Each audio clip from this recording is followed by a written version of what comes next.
Hey everyone, it's Michelle Saner. Today I'm going to be taking you through two different tools you can use to conduct academic research for any project that you do in chemistry or otherwise. The first thing that we're going to look at is Google Scholar. So if you start by navigating to scholar.google.com, then you will be in Google Scholar, and we can Google any topic like nuclear power. I can sort by custom range, by date. It's really important that we look for current relevant research. So for example, this publication here is from 1977, which might have some great information, but it's going to be a little bit out of date for us. Some other things that are really helpful are when we have PDFs attached, because PDFs will link us to the actual study that we want to look at. So if I click through, I can see a PDF of what it is that I'm studying right here. It's got the URL, the abstract, and remember, abstract introductions and conclusions are probably going to be the most valuable for us. And I can even make little bookmarks for things I want to review later. Another really important thing is this down here. So how many people are citing this? So if many people in the field are reading this research and linking this research to their own, then you can reasonably assume that it's a credible source.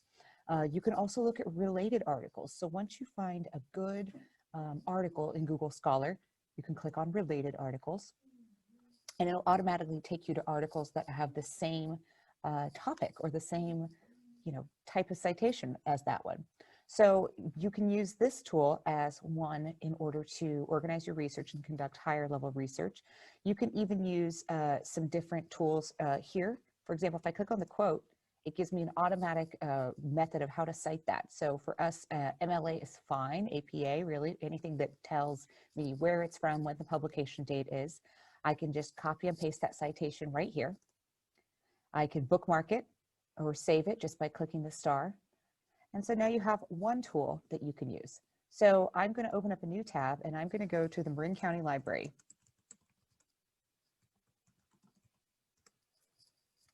And this is why you'll need your library card number. Once you're in the Marin County Library, hover over Browse with your mouse, and you'll see Research and Online Learning. You'll see a link to articles and online research. So if I click that,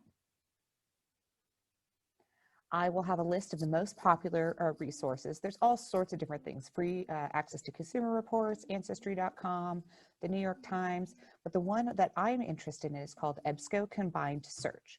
So I'm going to click on Ebsco, and it's going to ask me to log in with my library card number. So I'm going to do that now. Okay, so I've entered in my library card number and logged into Ebsco. And this is just a search engine, much like Google is. So I can put in my search term, nuclear power plants, maybe nuclear power pros and cons. Once I've hit search, I have a list of sources, very similar to using Google. Okay, so in the main search page of Ebsco, in this main search page, we can narrow our search by a couple of different things. I can select full text, meaning that I'm only interested in articles that have the full text attached as a PDF or an HTML file. I should certainly go ahead and click on peer reviewed, and this will limit my search to scholarly articles only. Remember, you must have at least one peer reviewed source for this project.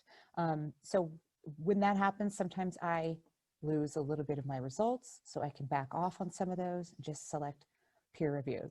Clicking on this pros and cons, which I can see is an academic journal, allows me to now have access to the citations in various citation form. I can add it to my Google Drive, create a Google Drive folder just for my nuclear power research. And I can read the abstract first before I even click through and see if this is a source for me. So the article examines its advantages and disadvantages, etc. So clicking on that will allow me to open it up.